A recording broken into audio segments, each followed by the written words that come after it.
Bienvenue dans le thé des thérapeutes. Je suis Isabelle Vira, naturopathe de l'âme depuis 10 ans. Je vous accompagne lors de chaque épisode à travers des conversations inspirantes, des réflexions profondes et des conseils pratiques.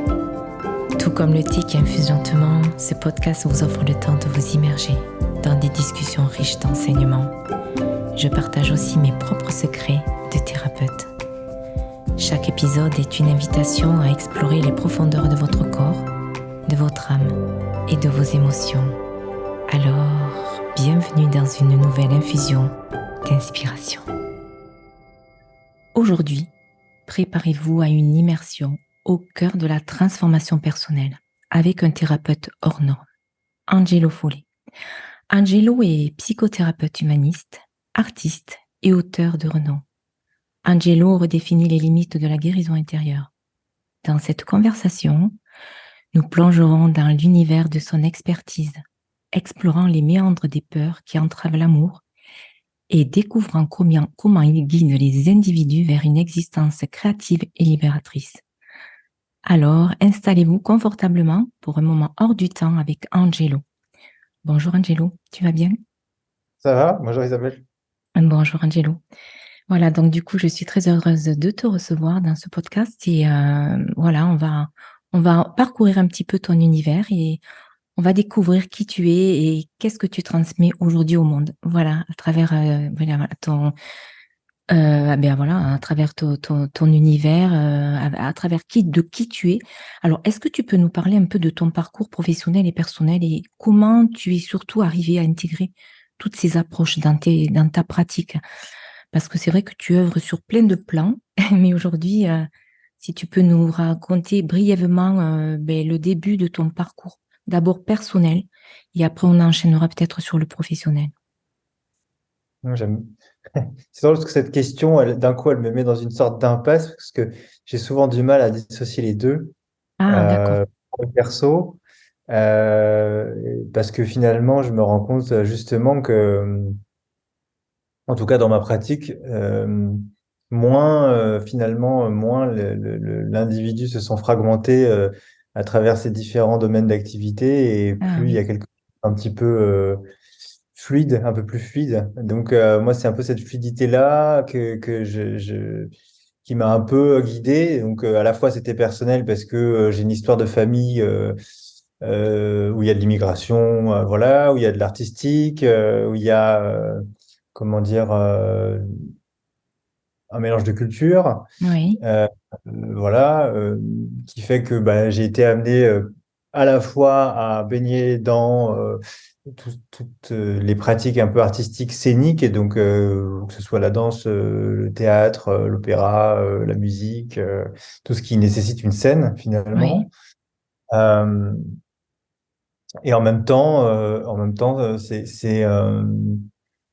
à travers cette histoire familiale, ce contexte un peu que j'ai été amené petit à petit à avoir besoin, moi aussi, d'être accompagné, de suivre des thérapies différentes et de commencer notamment par euh, à la fois comment dire, l'envie de faire de la psychothérapie et en même temps, j'avais même pas 20 ans, donc mhm, euh, c'était beaucoup trop jeune pour me connaître et puis pour accompagner d'autres personnes. Donc, c'est plutôt l'artistique qui est venu en premier dans mes choix professionnels, et notamment dans la musique et dans la production sonore, dans la composition.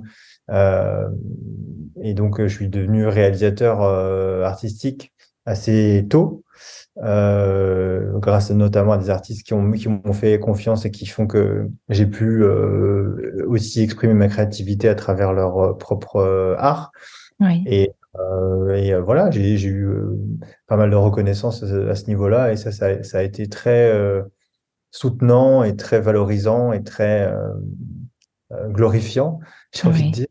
oui, Euh, mais ça enlevait pas la souffrance. Et c'est aussi ça que je trouve intéressant, c'est qu'on peut réussir, avoir l'impression de réussir d'un point de vue professionnel, matériel, gagner plein d'argent, avoir du succès, mhm, etc. Et en fait, effectivement, hein, je pense que la souffrance, elle choisit pas.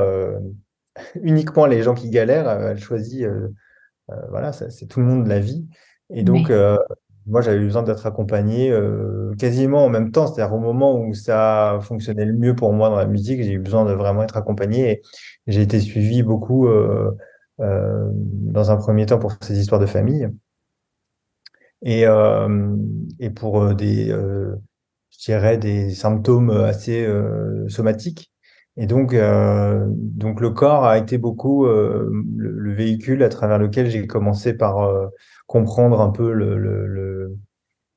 euh, ce qui se passait pour moi. oui. Et, euh, et donc, c'est aussi naturellement comme ça que j'ai été formé d'abord par des pratiques plutôt corporelles, énergétiques, dont l'ostéopathie biodynamique, tout ce qui est l'Ayurveda, la médecine chinoise. Et puis, en fait, petit à petit, je suis allé sur beaucoup plus de la thérapie parlée, et puis la thérapie Hmm, individuelle, et puis finalement, la psychothérapie, la psychanalyse, la gestalt. Voilà, toutes ces pratiques finalement quoi, qui sont intersubjectives, on va dire, oui, m'ont amené à explorer aussi mon histoire familiale d'une autre manière, ce qui fait que j'ai aussi exploré la systémie euh, et donc le travail aussi en groupe. Voilà, et aujourd'hui, c'est vrai que tout ça, ça se mélange un peu à travers un accompagnement qui d'abord s'est fait effectivement surtout pour les artistes, euh, pour eux aussi les aider à mieux comprendre leur art, ce qu'ils faisaient, ce qu'ils voulaient mhm, raconter, comment ils voulaient un peu. C'était pas de l'art-thérapie, hein, parce que l'art-thérapie, c'est encore autre chose, mais c'était plutôt, c'est plutôt de la thérapie pour les artistes que de d'accord. l'art-thérapie. Ah oui, d'accord. Et puis finalement, en fait, ça s'est élargi avec le bouche à oreille, et puis les réseaux sociaux, et puis le Hmm, compte Balance ta peur, et puis le livre que j'ai écrit. oui, Et, euh, qui a permis d'élargir un peu le domaine d'accompagnement, les problématiques, et qui m'ont demandé d'affiner encore ma pratique jusqu'à aujourd'hui, devenir aussi formateur, superviseur. voilà, c'est ça. Là. Et aujourd'hui, bah, je fais de la psychothérapie relationnelle qui inclut effectivement beaucoup de créativité Hmm, et de corporel. Enfin voilà, c'est prendre en compte l'humain dans son ensemble, quoi. Donc, voilà. voilà. On n'est pas juste un cerveau. J'ai rien contre toute la neuroscience actuelle et tout ce que ça nous permet de découvrir, évidemment, mais c'est pas ma manière de travailler, disons. Oui, bien sûr. D'accord. Mais c'est vrai que finalement, un parcours qui a justement débuté peut-être par des souffrances liées à l'enfance, qui ont justement, qui t'ont permis malgré tout de devenir qui tu es aujourd'hui, parce que tu as pu quand même expérimenter aussi différentes approches et différentes techniques justement d'accompagnement. Et aujourd'hui, tu accompagnes donc, et justement à travers ton livre, Les 21 peurs qui empêchent d'aimer. Donc, ce livre explore vraiment des thèmes vraiment très profonds. Est-ce que tu pourrais nous partager quelques-unes de ces peurs et comment les surmonter? Alors, je sais qu'il y en a 21, on va pas voir les 21, mais Ouais. est-ce qu'il y en a quelques-unes qui, justement, voilà, tu pourrais nous partager ces thèmes-là? Alors, je ne saurais pas te redire exactement Oui, les peurs du livre, mais disons que dans les peurs récurrentes et qui sont recoupées par celles du livre, oui, moi, ce qui m'intéresse, c'est euh, tu vois, quand je dis les 21 peurs qui empêchent d'aimer, c'est pas les 21 peurs qui empêchent d'être aimé. d'accord, ok. Et oui, c'est différent. C'est pas pareil. Et Oui, pour moi, c'est important parce que finalement, c'est pas si facile que ça d'aimer. hmm, À la mais oui, limite, aimer, bon, ouais, c'est confusant. Parfois, on est un peu plus désiré qu'aimé ou un peu plus admiré qu'aimé. Mais quelque part, être aimé, ce sentiment-là, euh, peut-être qu'il est effectivement pas commun et pas facile à ressentir dans nos relations au quotidien, mais je crois que aimer demande une capacité chez l'humain qui est probablement encore plus difficile.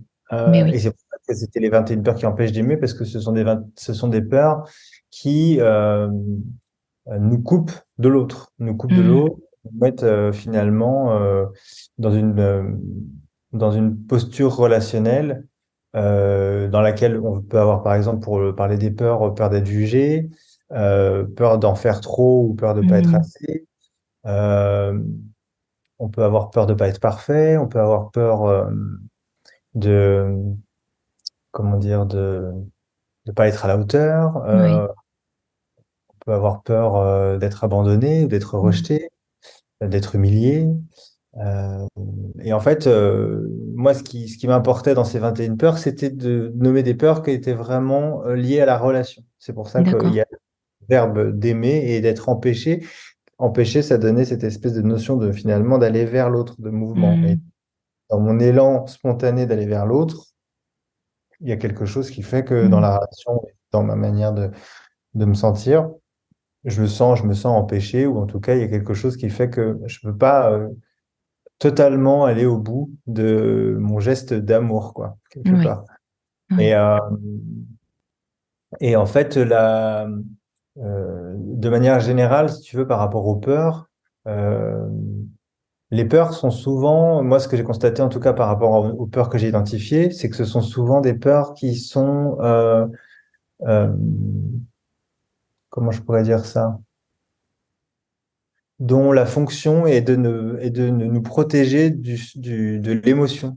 Il y a, Oui. il y a quelque chose dans, si tu veux, la manière dont on se protège de l'émotion, dont on se protège de la sensation, qui pourrait être, qu'on peut imaginer comme euh, trop forte, trop grande, trop difficile à gérer, trop difficile à traverser, qui fait que la peur, elle arrive à ce moment-là comme un espèce de d'écran, Oui. euh, qui fait que, par exemple, au lieu de ressentir l'abandon, je vais avoir peur de l'abandon. Oui, c'est ça. Ah, d'accord. Et Mhm. donc, en fait, avoir peur de l'abandon, c'est moins douloureux que de me sentir abandonné.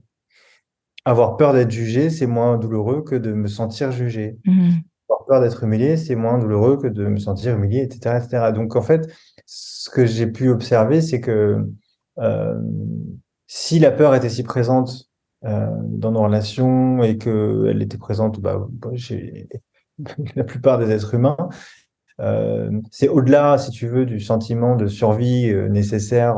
Voilà, la peur, c'est aussi quelque chose au départ qui est même pas de la peur, hein, qui est juste un instinct de survie où, ben, en fait, quand on voit un danger, quand on est Voilà. face à un danger, on a des réflexes très archaïques qui ne Mhm. passent pas par l'émotion, parce qu'on n'aurait même pas le temps de ressentir, et qui nous mettent en mouvement. C'est mettre en mouvement, c'est mettre de l'énergie à l'endroit où il y a besoin pour se mettre à l'abri, et donc cet instinct de Exactement. survie. Mais Mhm. c'est pas une peur.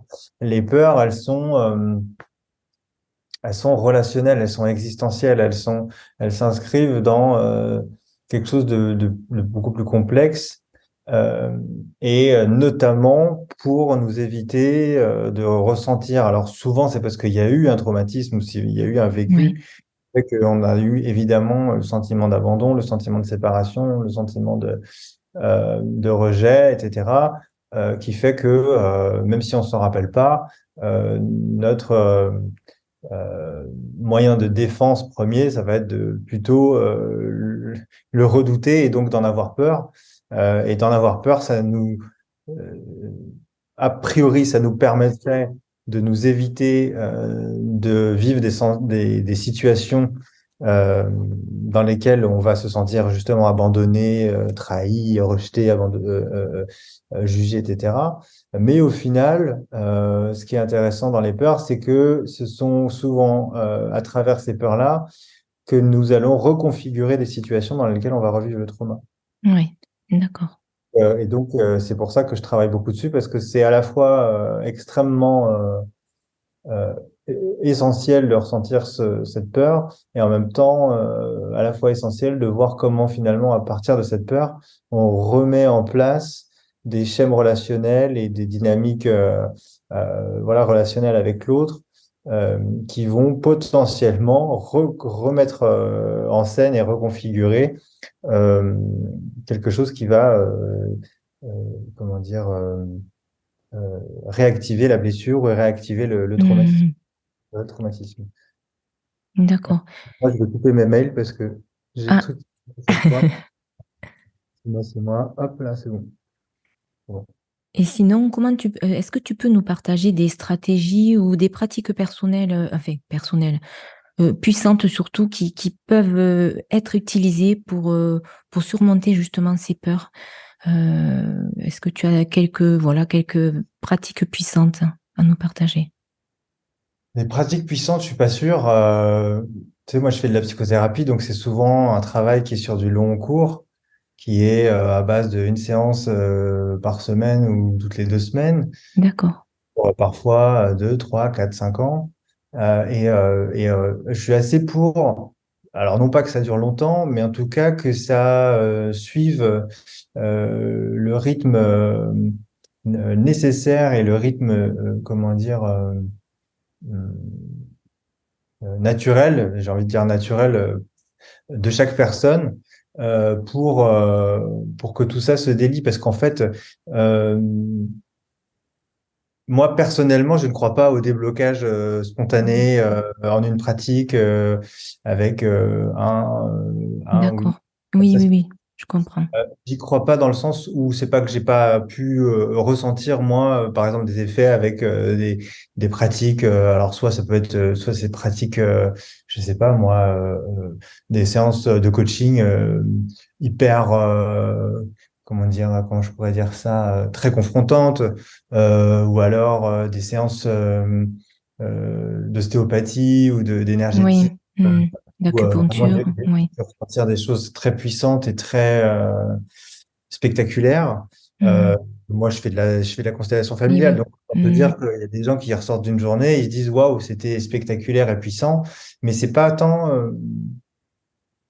ça qui fait que pour moi euh, ça permet la guérison ou ça permet de sortir vraiment de ces cycles de répétition traumatique. Ça va plutôt être vraiment ce qui va se passer dans la relation. Et donc, pour moi, la relation, c'est quelque chose qui se construit sur du temps. Oui, Et, euh, et donc, je pense pas pouvoir être en capacité de te donner une pratique puissante qui d'accord. permet de. Par contre, je sais que quand je fais des ateliers autour de la peur sur un week-end ou sur une retraite d'une semaine, il y a des exercices, Oui, oui. des Hmm. pratiques qui permettent.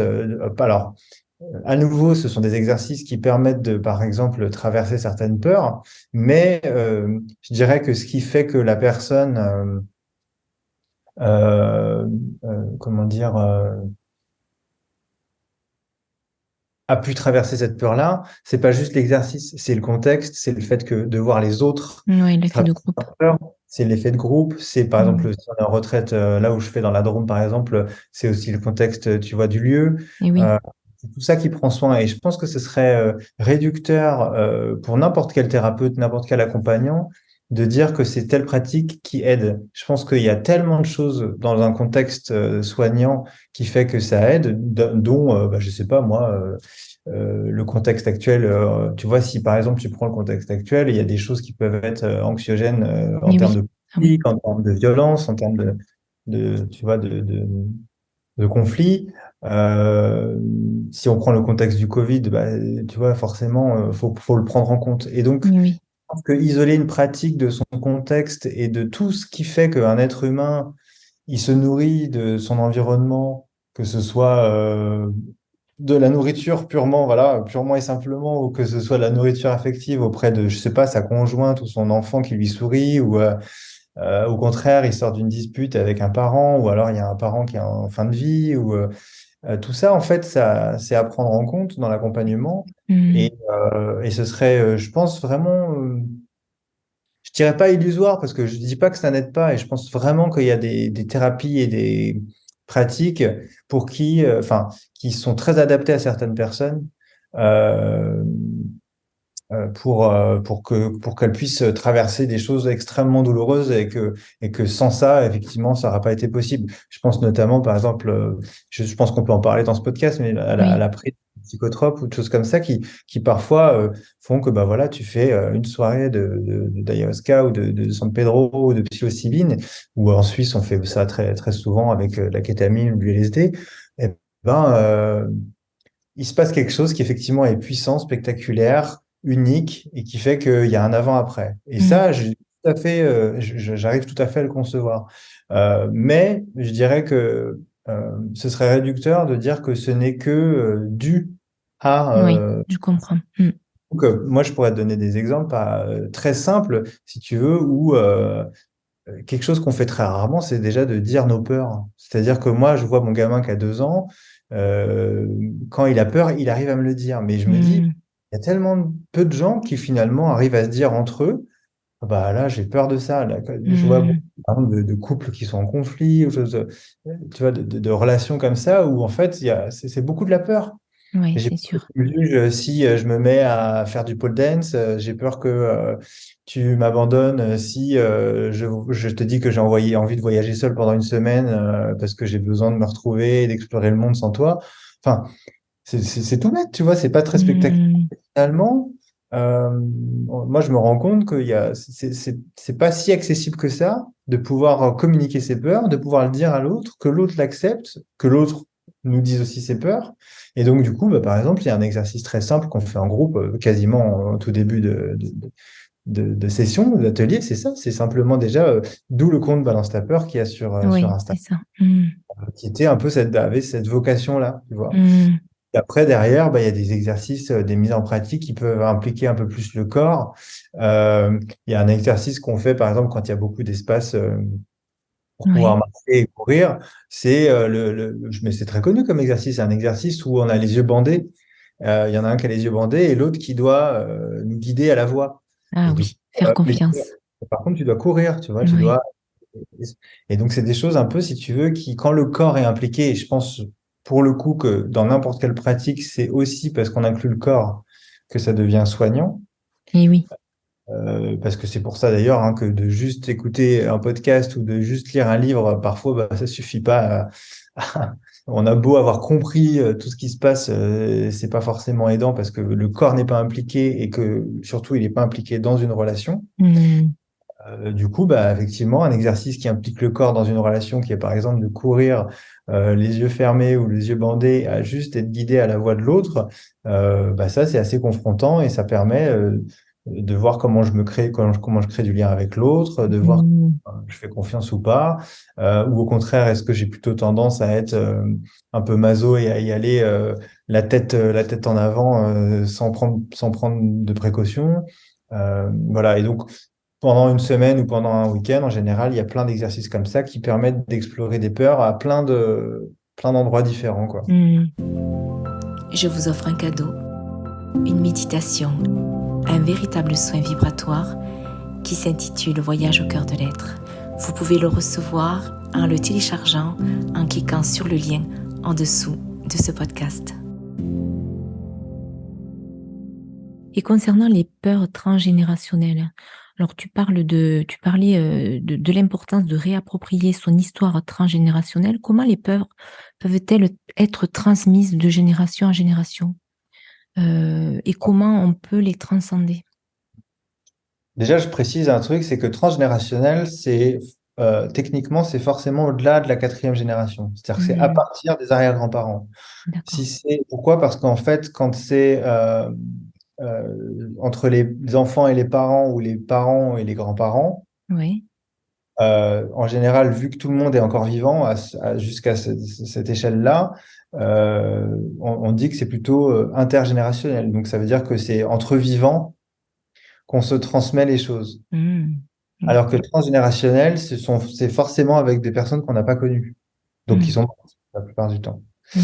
Euh, et donc, pour qu'il y ait quelque chose de transgénérationnel qui se mette en place, alors les peurs, ça peut être évidemment des peurs,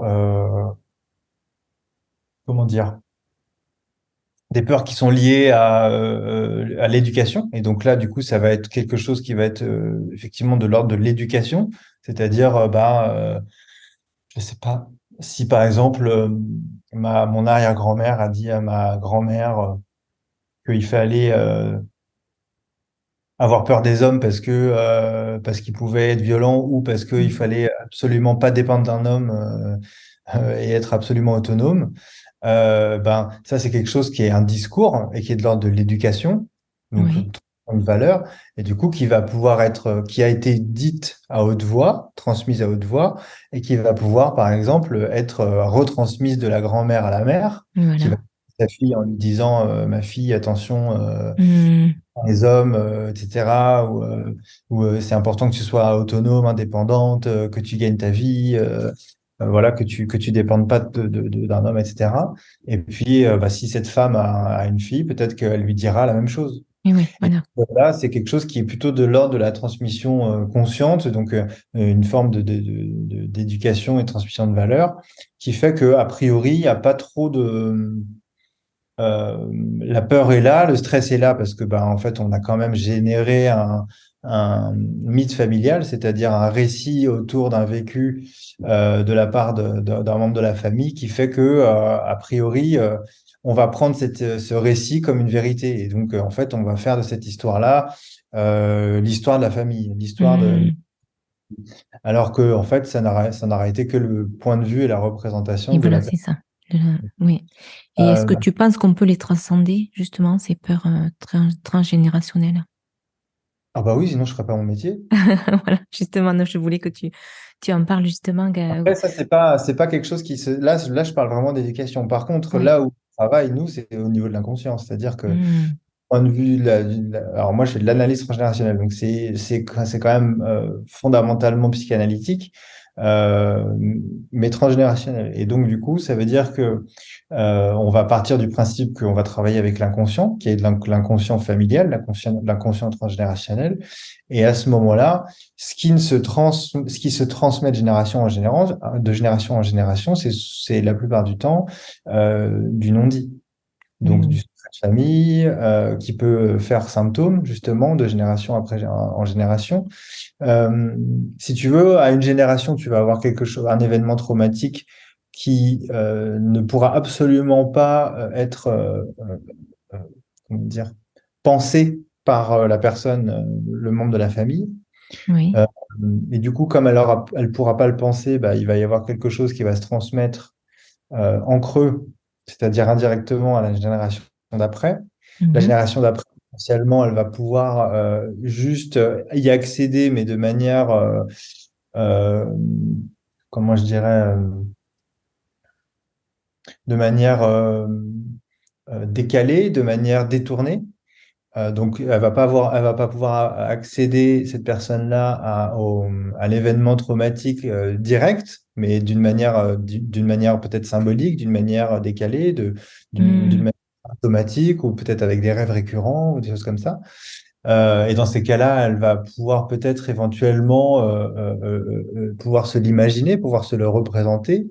Euh, euh, Sans pouvoir forcément le dire, sans pouvoir forcément l'exprimer. Donc, elle va peut-être juste avoir des images, mettre des mots dessus, mais elle va pas pouvoir le dire à l'autre, elle va pas pouvoir le... Et donc, du coup, encore une troisième génération d'après, ben, petit à petit, ça va prendre forme, ça va commencer à se concrétiser, ça va être de plus en plus Oui. près.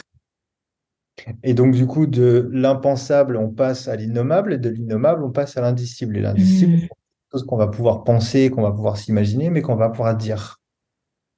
Parce que souvent, c'est souvent le cas. Il y a la honte qui est là et qui fait, Hmm. bah, et qui fait on peut pas le dire. Et du coup, à la quatrième génération, et c'est comme ça que ça devient du transgénérationnel, là, il y a Oui. quelque chose qui fait qu'il se trouve que bah, il y a tel, tel enfant de la famille qui a, je sais pas moi, qui à ses 25 ans commence à faire une psychothérapie et qui là commence à dire et à pouvoir parler des choses, Hmm. et à penser des choses et à se représenter des choses. Et en fait, c'est tout cet aspect-là de la représentation et de la symbolisation, ce qu'on appelle la symbolisation, qui fait que petit à petit, ce qui a été traumatisant et impensable à la quatrième génération ou à la cinquième génération ou à la Hmm. génération devient quelque chose qu'on peut se représenter, qu'on peut se dire à la génération à laquelle on travaille. Et c'est ça tout le travail transgénérationnel, c'est parfois de voir comment en fait ce qui n'a pas pu être pensé et élaboré à la quatrième ou à la cinquième génération au-dessus de nous. Par exemple, typiquement, nous, on n'est pas du tout directement dans un contexte de guerre. Alors on l'est parce que bah, il y a la guerre un peu Oui. partout actuellement, mais on n'est pas en guerre directement. Moi, je suis Voilà. pas un flingue dans Hmm. les mains avec voilà la survie aux trousses, enfin la mort aux trousses, etc. Mais par contre ça n'empêche pas qu'il y a peut-être un arrière-grand-père qui, lui, a fait la guerre au-dessus Hmm. Et oui. vécu un traumatisme et qui a juste pas pu se formuler, se représenter et que du coup, ben, peut-être que dans mon vécu à moi, euh, imaginons qu'il y ait je sais pas moi, un arrière-grand-père, admettons, qui est dû quitter sa passion pour le bois. Il était menuisier, il était Oui, passionné de bois. Et puis, du coup, du jour au lendemain, il se retrouve dans tu vois, dans une tranchée ou tu vois, dans un mm. char et machin, et devoir faire la guerre, etc. Évidemment, après-guerre, s'il arrive à survivre, hein, déjà, Mais et oui, qu'il c'est ça. va avoir ses deux mains et ses deux bras et et sa tête et toute sa tête, il arrive, il est traumatisé, il rentre chez lui, il n'y a plus rien. Il faut faire donc ce qu'on appelait l'effort de reconstruction. Donc on se remet tous les vivants se remettent à essayer de reconstruire un peu une vie normale. Mais évidemment que sa passion pour le bois et puis les sculptures en bois va passer au second plan, etc. Et ben peut-être que de génération en génération, ça va se transmettre sans se dire parce que Oui, cette histoire-là sera pas forcément connue. Ou alors, si elle est connue, peut-être que le sentiment de ce grand-père, de cet arrière-grand-père n'aura pas forcément été pensé. Et ben, du coup, à la quatrième génération, moi, je me retrouve, par exemple, euh, dans dans un conflit je sais pas, j'ai la quarantaine et j'ai envie de changer de métier et je suis en pleine crise professionnelle.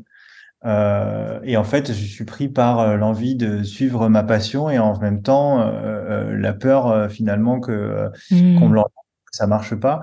Et donc du coup, toute ma vie, je vais choisir des métiers qui vont être pratico-pratiques parce que à l'époque, Mm. un grand-père, c'était un effort de Mais oui. reconstruction et que du coup, moi, vivre de ma passion, c'est pas possible quoi.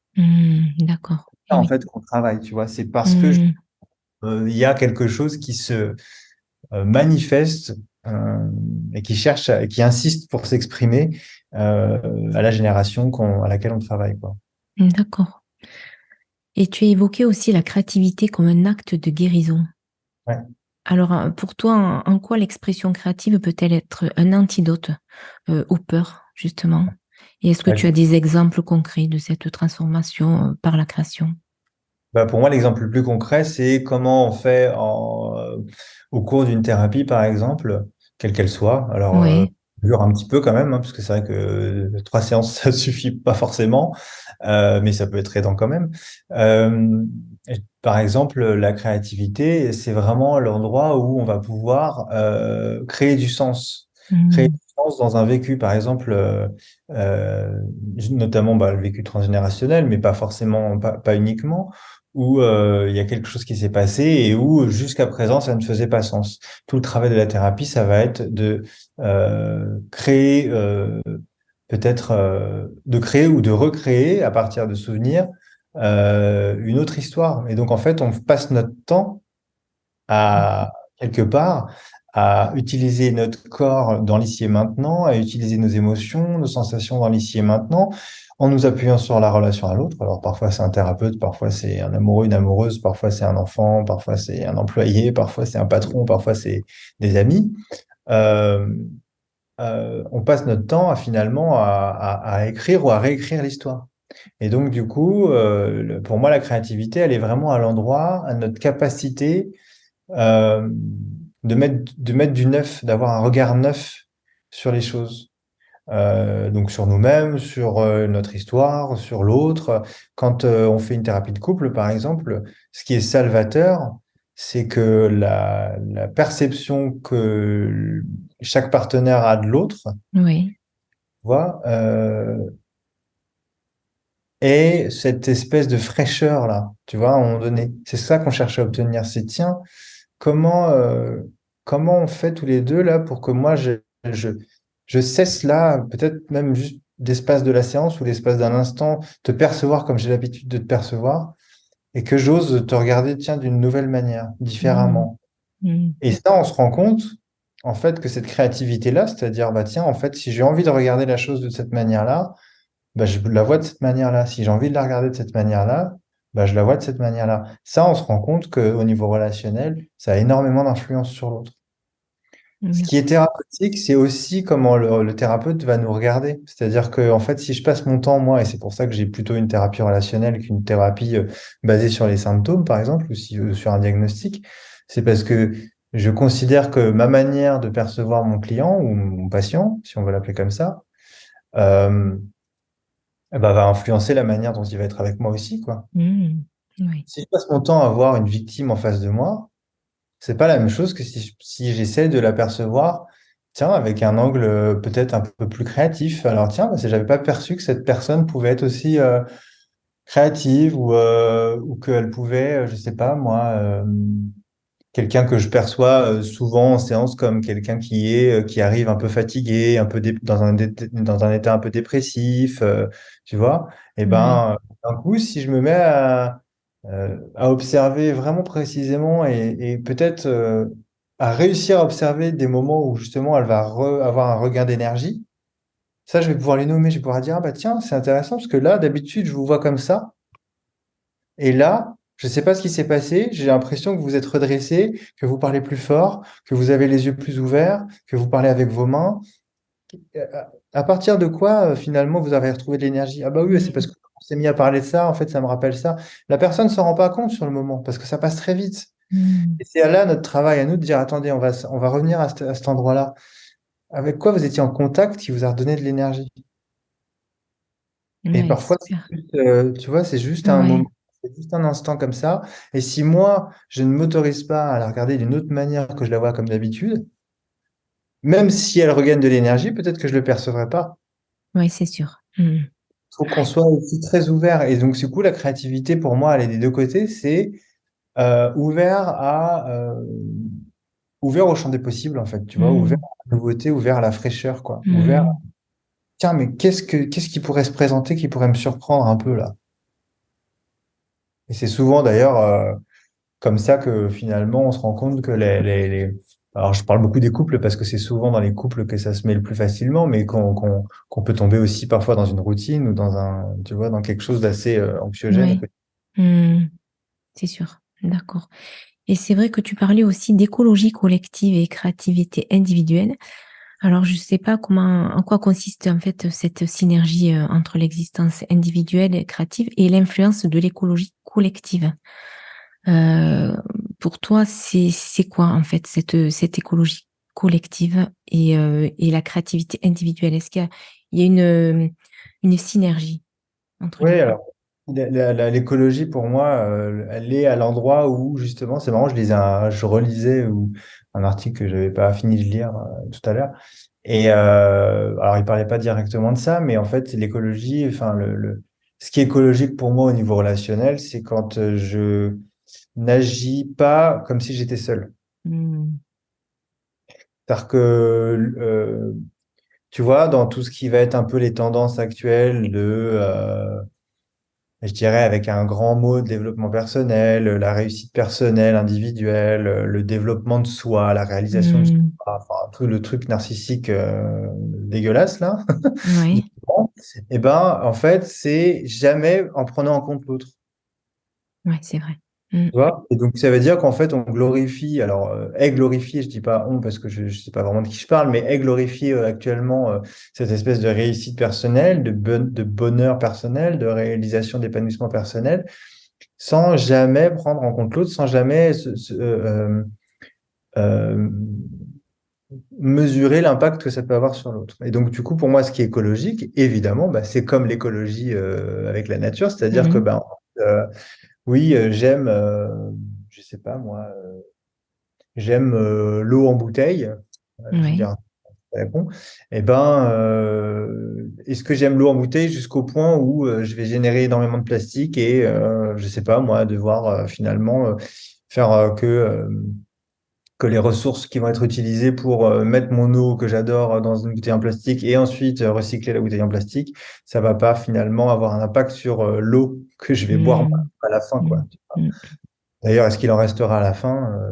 Rien n'est moins sûr. Hmm. Donc, pour moi, l'écologie, c'est ça, c'est prendre en compte, c'est trouver l'équilibre entre agir dans son propre équilibre en essayant de maintenir le plus possible l'équilibre avec les autres, quoi. Et donc, ça ne peut être que relationnel. C'est pour ça que ça se met un petit peu à l'opposé du développement personnel individuel, parce que pour moi, c'est que ça n'a de sens que si c'est dans le collectif que ça s'inscrit. Et c'est pour ça que je fais ce travail-là de relationnel, que je fais ce travail-là de groupe, parce que c'est que quand je, quand je réalise comment, à mon échelle, je passe mon temps à influencer mon environnement, à avoir un impact sur mon environnement, quel qu'il soit, que finalement, j'ai une meilleure conscience de moi-même et je sais que je peux du coup exister de telle ou telle manière et du coup utiliser ma créativité pour changer ce que j'ai envie de changer, besoin de changer en fonction de ce dont j'ai conscience, quoi. Hmm. Euh, pour moi, c'est de fait indissociable, quoi. Personne ne naît seul. Mais oui, c'est sûr. Hmm. On est forcément déjà d'un ventre. Et donc, du coup, en fait, on est en relation. La naissance se fait en relation. Ça se fait à deux. On le sait aujourd'hui bien mieux qu'avant, c'est autant la mère que l'enfant qui accouche, quoi. Mhm. C'est sûr. Donc, c'est un boulot qui se fait à plusieurs. Et pour moi, cette espèce, tu sais, de fantasme d'auto-engendrement où je me suis fait tout seul, c'est pareil. Pour moi, c'est très problématique. Enfin, il y a quelque chose qui, effectivement, peut-être nécessaire pour l'instant, pour que l'individu ait l'impression qu'il a la main sur ce qu'il fait et qu'il a le pouvoir de ceci ou de cela, mais c'est se considérer comme complètement isolé les uns des autres, quoi. Et pour moi, ça n'a aucun sens. Moi, à chaque fois que j'ouvre les yeux, je vois quelqu'un. Tu vois, Hmm. Ouais. je veux dire, t'as beau, voilà, même si c'était sur une île déserte, il y a un moment donné, tu vas croiser quelqu'un, quoi. Hmm. Ouais. Et aujourd'hui, comment tu perçois, comment tu ressens en fait les patients ou les clients que tu reçois en cabinet ou en retraite? Est-ce que tu sens quand même qu'il y a une profonde solitude? Est-ce que tu sens qu'il y a quand même encore de l'élan d'aller vers l'avant? Ou est-ce que tu sens beaucoup voilà, de souffrance? Comment tu perçois tout l'ensemble?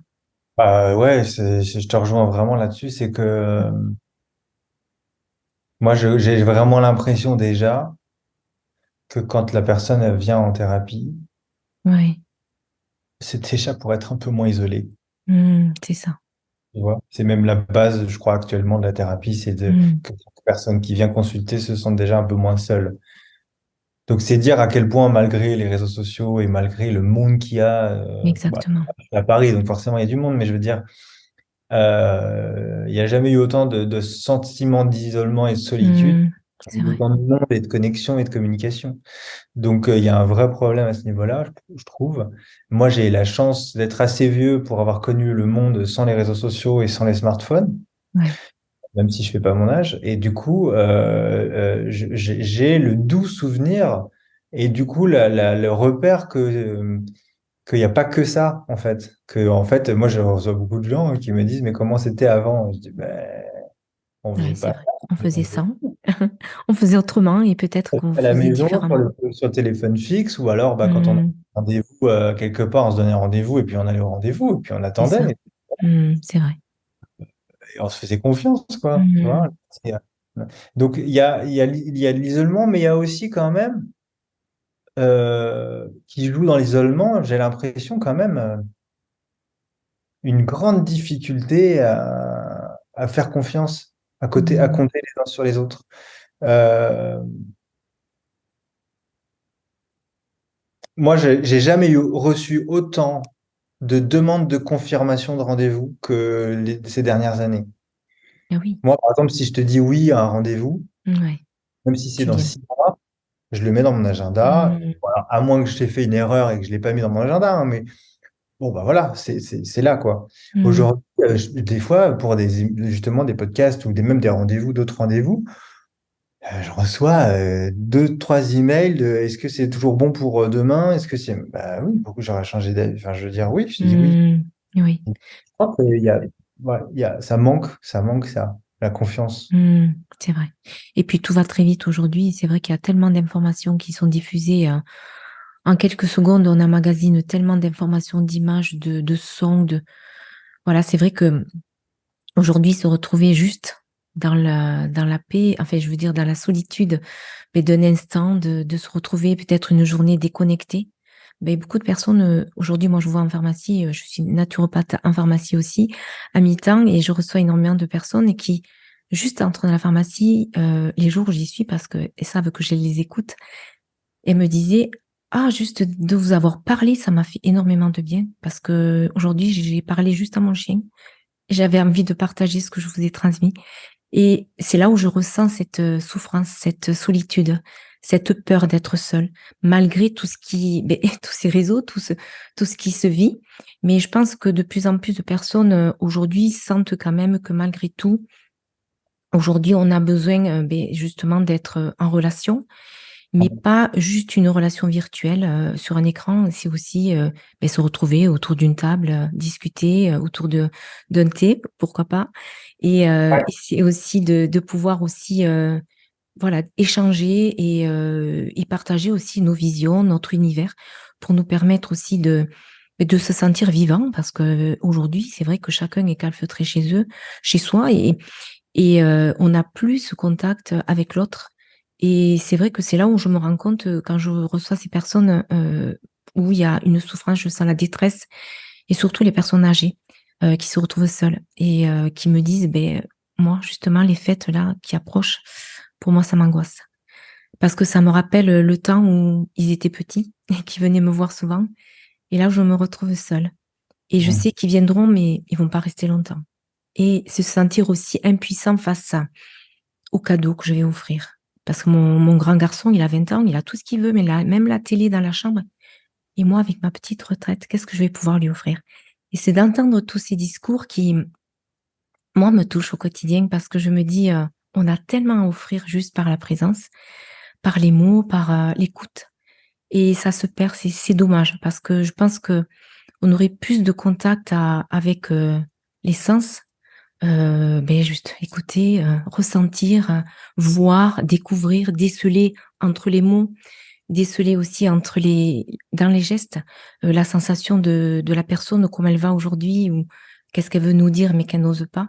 Et c'est vrai que c'est important aussi ben, des fois d'accorder ben, quelques minutes à une personne qui a envie de parler. Et Ouais. des fois, la personne, elle te dit, ce que je me suis entendu vous dire, je l'ai jamais dit à personne. Et juste de vous l'avoir dit, oh, ça me fait drôle de vous l'avoir dit. Et ça fait chaud au cœur de voir qu'en fait, ben, que les personnes, elles me connaissent pas, mais elles osent. Et c'est déjà beau parce qu'elles repartent, je les vois avec les yeux pétillés, je me dis, ben, au moins, aujourd'hui, ben, elle aura aussi ce moment de bonheur et de joie d'avoir transmis ce qu'elle avait besoin de transmettre et surtout d'avoir été écoutée. Parce que c'est ça aussi, c'est d'être écouté. Parce qu'on a beaucoup de choses à dire, mais est-ce qu'on est forcément écouté? Pas toujours. Et c'est ça aussi qu'on a besoin de ressentir aujourd'hui, c'est cette écoute. Parce que les émotions, ben, des fois, on les garde en soi, mais des fois, on a aussi besoin de les transmettre. Tu es bien placé pour le savoir. Et est-ce que tu as aujourd'hui des patients, des clients qui ont du mal à transmettre ce qu'ils ressentent en eux?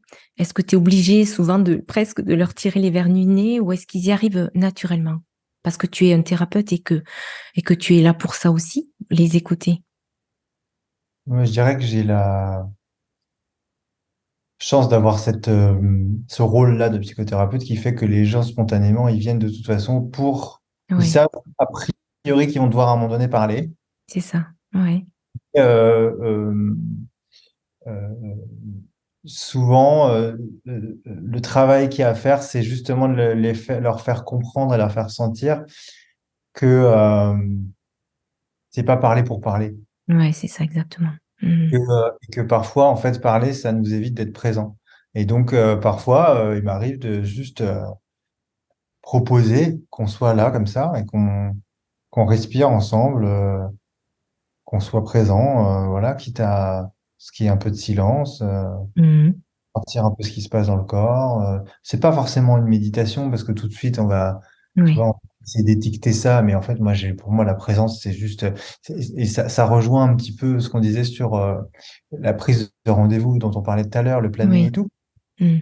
final, si les gens sont autant à essayer de demander des confirmations de rendez-vous, est-ce que c'est bien d'accord pour demain, est-ce que c'est toujours OK pour Mm, demain, etc., c'est parce qu'il y a une espèce d'angoisse du vide. c'est ça. En fait, qu'est-ce qui se passe si moi je te dis, ah bah non, finalement, la veille, bah non, je peux plus, Mm, ou j'avais oublié, ou. Et ben, du coup, la personne, elle, son réflexe, ça va être tout de suite de remettre quelque chose à la place, de remettre dans cette case vide une autre activité, un autre rendez-vous. oui.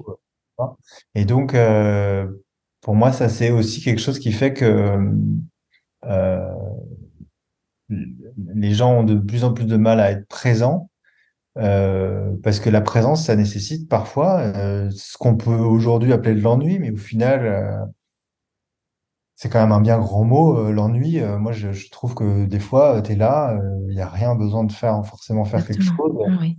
On Mm, regarde dans les transports, ils sont tous avec leur téléphone. c'est vrai. Mm, Toutes les têtes baissées, qu'est-ce que tu veux voir les visages? Tu peux même plus regarder oui. les visages, ils sont tous comme ça, surbrillants. C'est vrai.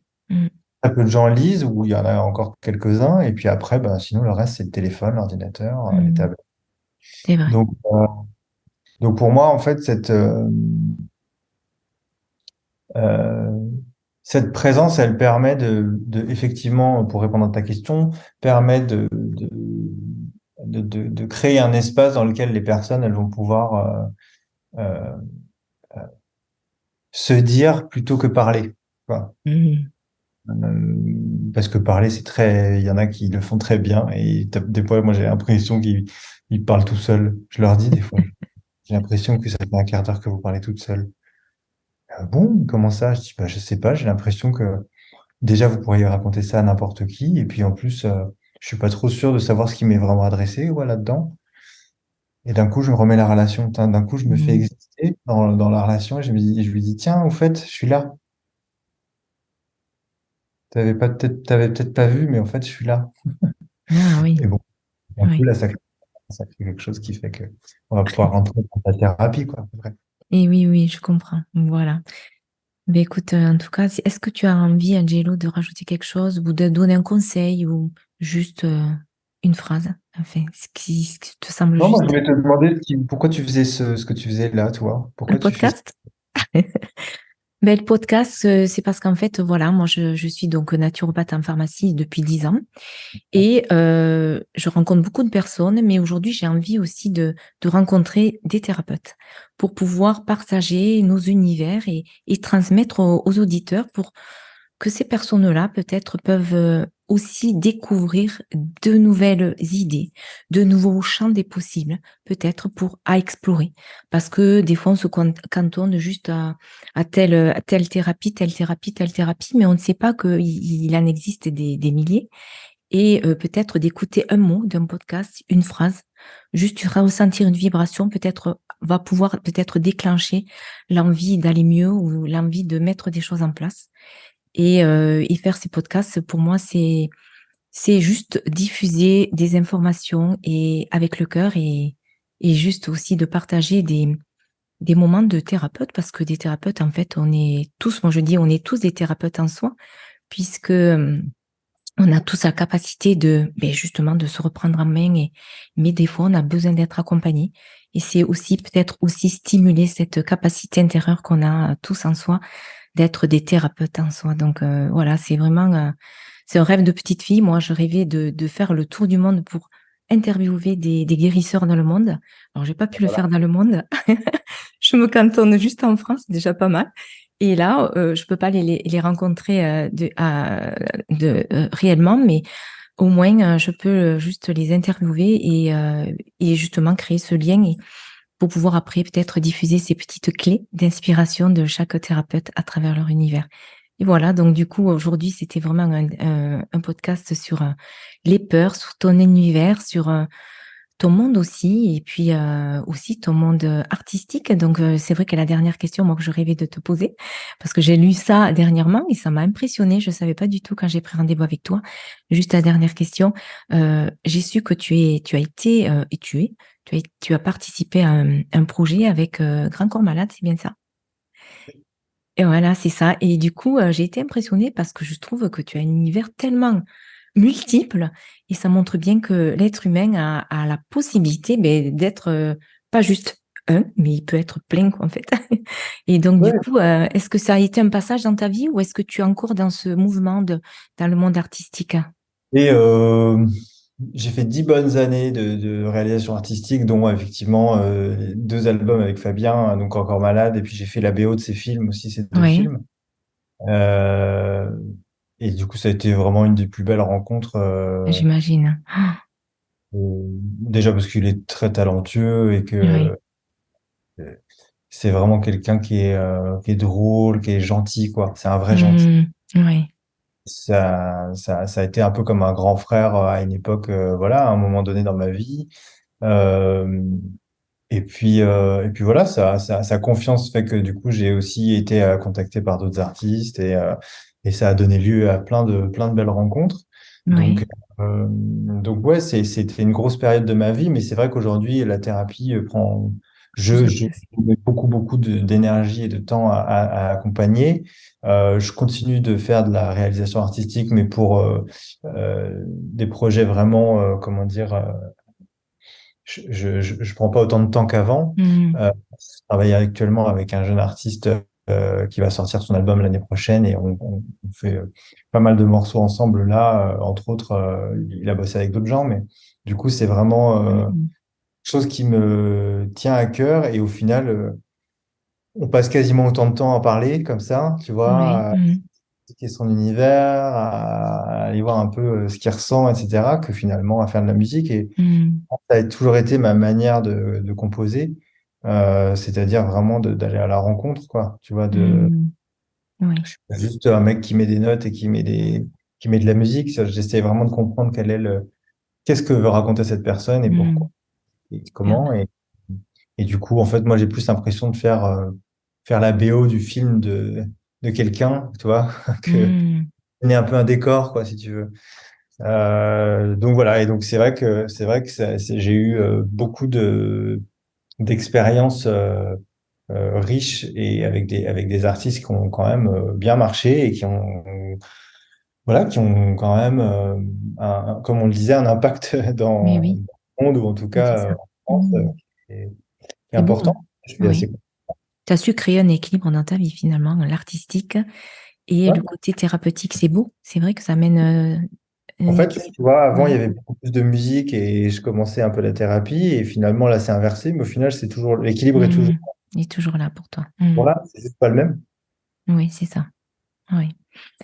Voilà, donc du coup, ben, écoute, Angelo, je ne vais pas te retarder plus parce que je sais que tu es pris. Et en tout cas, je te remercie sincèrement.